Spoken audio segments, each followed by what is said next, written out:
সুখবর সুখবর সুখবর আপনাদেরকে আগেই জানিয়েছিলাম, কিন্তু অনেকেই বিশ্বাস করতে পারেননি যে জুনিয়র কনস্টেবল পদে সিভিকদের নিয়োগে তৈরি হচ্ছে তথ্য ভাণ্ডার। এটা হচ্ছে লেটেস্ট আপডেট। জুনিয়র কনস্টেবলেই নিয়োগ দেবে সিভিকদের। যদিও এটা অন্যান্য চাকরি প্রার্থীদের জন্য খুবই খারাপ খবর, তবুও সিভিকদের জন্য অত্যন্ত ভালো খবর। তারা এই অপেক্ষাতেই আছে আদতে এই ধরনের কিছু হচ্ছে কিনা, হলে কবে থেকে হচ্ছে, আর কি প্রসেস চলছে সরকারিভাবে আপনাদেরকে জানিয়ে দিচ্ছি। আজকে লেটেস্ট আপডেট, জুনিয়র কনস্টেবল পদে সিভিকদের নিয়োগের জন্য তৈরি হচ্ছে তথ্যের ভাণ্ডার, অর্থাৎ ডেটা ইনফরমেশন কালেক্ট করা হচ্ছে। সিভিক ভলেন্টিয়ার এবং ভিলেজ পুলিশদের জুনিয়র কনস্টেবল পদে নিয়োগে আরও এক ধাপ এগিয়ে গেল রাজ্য সরকার। এবার তাদের শিক্ষাগত যোগ্যতা এবং পেশাগত অভিজ্ঞতার বিস্তারিত তথ্য জানতে চাওয়া হয়েছে। তার ভিত্তিতে অবিলম্বে জুনিয়র কনস্টেবল নিয়োগের জন্য একটা ডেটাবেস তৈরি করতে চাইছে রাজ্য সরকার। ইতিমধ্যেই এই সংক্রান্ত একটা নির্দেশিকা সব জেলা এবং পুলিশ কমিশনারেটের শীর্ষ কর্তাদের কাছে পাঠিয়ে দেওয়া হয়েছে।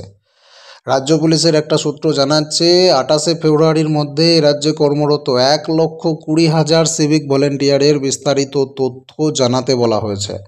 এই তথ্য নিয়েই তৈরি হবে একটা ডেটাবেস।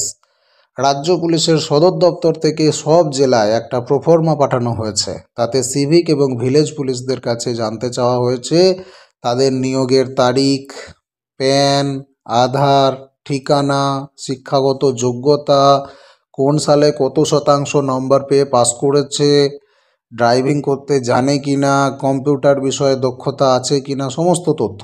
আরও জানতে চাওয়া হয়েছে তারা বর্তমানে কোন ইউনিটে কর্মরত।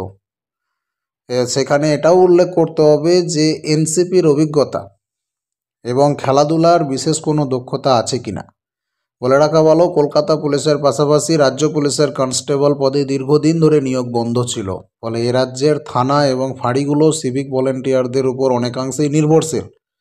ঘাটতি মেটাতে তাই ভোটের মুখে জুনিয়র কনস্টেবল নিয়োগ করছে সরকার, আর তার জন্যই তৈরি হচ্ছে ডাটাবেস। দর্শক, এই বিষয়টা নিয়ে আপনার কি মতামত অবশ্যই কমেন্ট করবেন। আপনি কি চাইছেন সিভিক ভলেন্টিয়ারদেরকে জুনিয়র কনস্টেবল পদে নিয়োগ দেওয়া হোক, নাকি এই নিয়োগ বন্ধ করা উচিত? অবশ্যই কমেন্ট করে লিখবেন। পরবর্তী আপডেট পেতে চোখ রাখুন স্মার্ট দুনিয়ায়।